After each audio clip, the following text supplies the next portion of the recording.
आज का दिन स्पेशल इसलिए है क्योंकि यहाँ पर महिला संसद लगी हुई है। महिलाओं के द्वारा अध्यक्षता की जा रही है। महिला के द्वारा ही पूरी संसद में जो एसेंशियल कम्युनिटी एक्ट है उसमें जो अमेंडमेंट हुआ है उसके ऊपर विचार विमर्श किया जा रहा है, उसकी कमियां बताई जा रही है। उस संसद में बैठे हुए नेता सभी ये कहते हैं कि इन बिलों में कोई कमी नहीं है, किसानों को कुछ नहीं पता। तो आज इस संसद में हम उन्हें यही बताना चाहते हैं कि हमें इस बिल की नॉलेज है, इसमें जो कमियां हैं, जो काला है, आज वो हम इन संसद में मैम जो महिला है सांसद है तो आपको मवाली बता देती है किसानों को? नाम मत लेना। जो हमें मवाली बताते हैं वही कहते हैं ना कि अंधे को अंधा दिखता है, चोर को चोर दिखता है। जो खुद जैसे हैं उनको सारी दुनिया वैसी ही दिखती है। आज हम उस दिन हमारे भाइयों को मवाली कहा गया। आज हम उनकी बहनें, उनकी माताएं, हम यहाँ पर पहुँची हैं और इतनी सभ्यता से, इतने अनुशासन से हम ये संसद चला रहे हैं। तो आप उन्हें ये जाके दिखाइए कि कहाँ से इनमें मवालीपन दिखता है। मैडम, किसान संसद में 100% महिला है, लेकिन जो भारतीय संसद है उसमें 8 से 10% महिला है। देखिए, ये बहुत दुर्भाग्यपूर्ण है कि जो मेन संसद है उसमें सिर्फ इतने ही है और हम लोग उसमें इक्वल पार्टिसिपेशन के लिए हमेशा लड़ते रहे हैं। अगर आप कॉन्स्टिट्यूशन में बाय प्रोफेशन एक एडवोकेट हूँ तो मैं कॉन्स्टिट्यूशन को सबसे ऊपर मानती हूँ। सर्वोपरि मेरे लिए कॉन्स्टिट्यूशन है और कॉन्स्टिट्यूशन में हमारी बात साफ साफ लिखी गई है कि everybody is equal citizen in this country. ठीक है, तो मैं ये मानती हूँ कि औरतों की जो जगह है ना वो रेवोल्यूशन में है, इनकलाब में है, क्रांति में है। तो हम आज ये सब बताना चाह रहे हैं अपने जितने भी हमारी बहनें यहाँ पर इकट्ठी हुई हैं कि हम लोग ना सड़क पे, घर पे, संसद में, हर कहीं पे हम इक्वली पार्टिसिपेट कर सकते हैं। और हम कोई भी चुनौती अगर हमारे साथ में आएगी तो हम मर्दों से बेटर उसमें परफॉर्म कर सकते हैं। और हम ये चाहते हैं कि जैसे चीफ जस्टिस ऑफ इंडिया ने, हमारे जो previous chief justice of India थे, मैं बहुत अशेम्ड हूँ कि लीगल फ्रेटर्निटी से होकर उन्होंने ऐसा ल्यूड रिमार्क पास किया कि why are women kept on the borders. So I think it is a slap on everybody's face who thinks that women can not speak for themselves. Madam, आप कानून की जानकार हैं, क्या लगता है आपको कि सरकार के हाथ में बात नहीं रही है?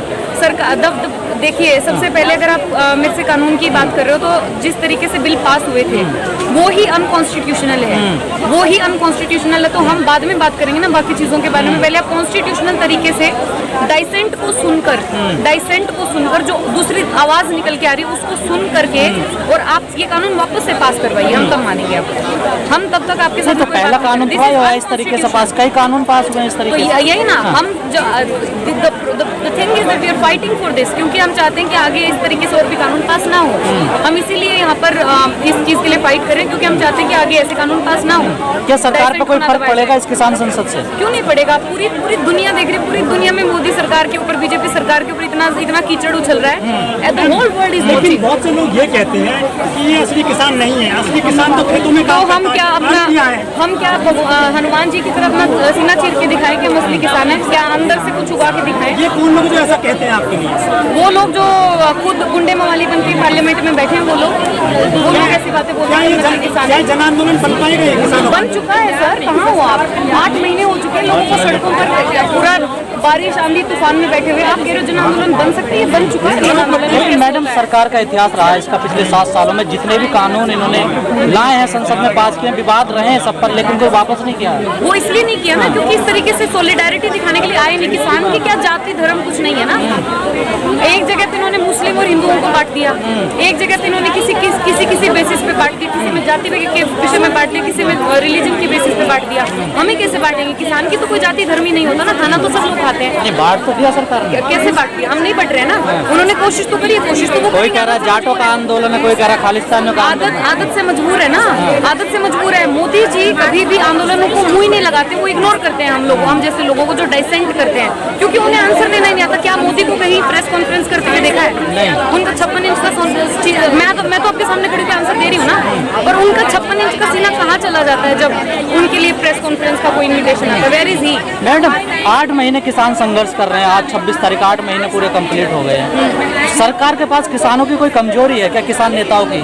ऐसा कुछ नहीं है। संयुक्त किसान मोर्चा जब भी कोई मैं भारतीय किसान यूनियन चडूनी से बिलोंग करती हूँ। चडूनी साहब चाहे वो मिसअंडरस्टैंडिंग हो चाहे अंडरस्टैंडिंग हो, लेकिन उनको 1 हफ्ते के लिए वो किया था, सस्पेंड किया था, विच शोज कि जो संयुक्त किसान मोर्चा है वो कितना ज्यादा लेजिटिमेट तरीके से काम करता है। ठीक है, नहीं, आपको नहीं लगता जो चडूनी जी ने कहा था सही नहीं लगता आपको? संसद में जाना चाहिए? क्यों क्यों, प्रॉब्लम क्या है उसमें? हाँ। उसमें समस्या क्या है?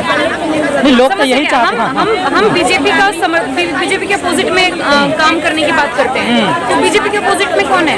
कौन सा ऐसा पक्ष है, कौन सा ऐसा सत्ता पक्ष है जो हमारे साथ में आके सॉलिडारिटी दिखाए या फिर हमारे लिए हितों में बात करे? अगर बीजेपी नहीं पास करती तो कांग्रेस पास लेकिन कई बड़े महापुरुष हुए, उन्होंने भी कहा है कि हर समस्या की चाबी सत्ता में है, सत्ता पे जाइए। प्रॉब्लम क्या है? आज भी तो हम बैठे तो किसान पीछे क्यों हट रहे हैं, राजनीति में क्यों नहीं जाना चाह रहे हैं? जब टाइम आएगा तो हम जरूर करेंगे, क्यों नहीं करेंगे? क्या प्रॉब्लम है? नहीं, किसान कहते हैं हम तो यार राजनीति से हमें कोई आप लेना नहीं है देना ना, कोई लेना देना, लेकिन आप ये देखिए कि जब आंदोलन होता है तो आंदोलन की वेरी नेचर ही पॉलिटिकल है। आप कैसे बोल सकते हो आंदोलन करना ही पॉलिटिकल है? हाउ कैन यू से? अब आप मेरे से कोई सवाल पूछ रहे हो, आप मेरे से कोई ट्रिकी क्वेश्चन पूछ रहे हो, या फिर मेरे से कोई उल्टा पुल्टा सवाल पूछ रहे हो, या फिर मेरे को उलझाने की कोशिश अगर आप करेंगे तो पॉलिटिक्स करना ही तो होता लेकिन है। सामने वाला दुश्मन तो चैलेंज कर रहा है ना, आइए संसद में और अपनी समस्याओं को सुलझाइए। जब टाइम आएगा, जब सही लगेगा, हम बिल्कुल आएंगे, कोई दिक्कत तो अभी सही टाइम नहीं है। हमारा उत्तराखंड उत्तर प्रदेश में अगले साल 1 वर्ष क्या आंदोलन का असर पड़ेगा? क्यों नहीं पड़ेगा? बंगाल में नहीं पड़ा? आप बताइए, नहीं पड़ा बंगाल में? नहीं, चडूनी जी ने तो कहा हम रैलियां करेंगे यूपी में, नहीं लेकिन करेंगे? कुछ किसान नेता नहीं कह रहे हैं इस बात को। बिल्कुल सारे कह रहे हैं, आप बताइए कौन नहीं कह रहे हैं? Name it. आपको नहीं लगता कि मतभेद पैदा हो गए हैं किसने कुछ? बोला मतभेद पैदा हो गए? आप हम 5 लोग खड़े हैं, 5 लोगों के विचार एक जैसे नहीं हो सकते ना, मतभेद तो होंगे। लेकिन सरकार तो उसका फायदा उठा रही है ना। कौन उठा रहा है फायदा? सरकार तो उसका फायदा उठा हर रही है। चीज का फायदा उठा रही है। सरकार तो इस बात का भी फायदा उठा रही है कि किसान बैठ के पिज्जा क्यों खा रहे हैं। सरकार तो इस बात का भी फायदा उठा रही है, इसमें क्या है? नहीं, जो चडूनी जी का सस्पेंशन की आपने बात करी, क्या रीजन मैंने मानते हो चडूनी जी उसकी? के सस्पेंशन की बात नहीं करी नहीं, आपने जो- थी, ड्रैगिंग इट लाइक दैट। मैंने ये बात करी थी कि संयुक्त किसान मोर्चे के साथ में खड़े थे प्रधान जी तब भी, और वो आज भी खड़े हैं, क्योंकि हम लोगों को ना यहाँ पर अकेले बट के काम नहीं करना है। We are 1 unit. आप हरियाणा से हैं? डाइसेंट हो सकता है। आप हरियाणा से हैं? जी, मैं बिल्कुल हरियाणा। अभी जो 900 किसानों पे FIR हुई है उसको क्या कहोगे? मैं सौभाग्यवश मैं उन संयुक्त किसान मोर्चा के लीगल पैनल की ही एडवोकेट हूँ। मैंने हरियाणा रिप्रेजेंट किया था वो 26 जनवरी के केसेस में ही। तो 900 लोग नहीं थे, वो कुछ 160-170 लोग थे, वो रिलीज हो चुके हैं bill pay. Press the bell icon on the YouTube app and never miss another update.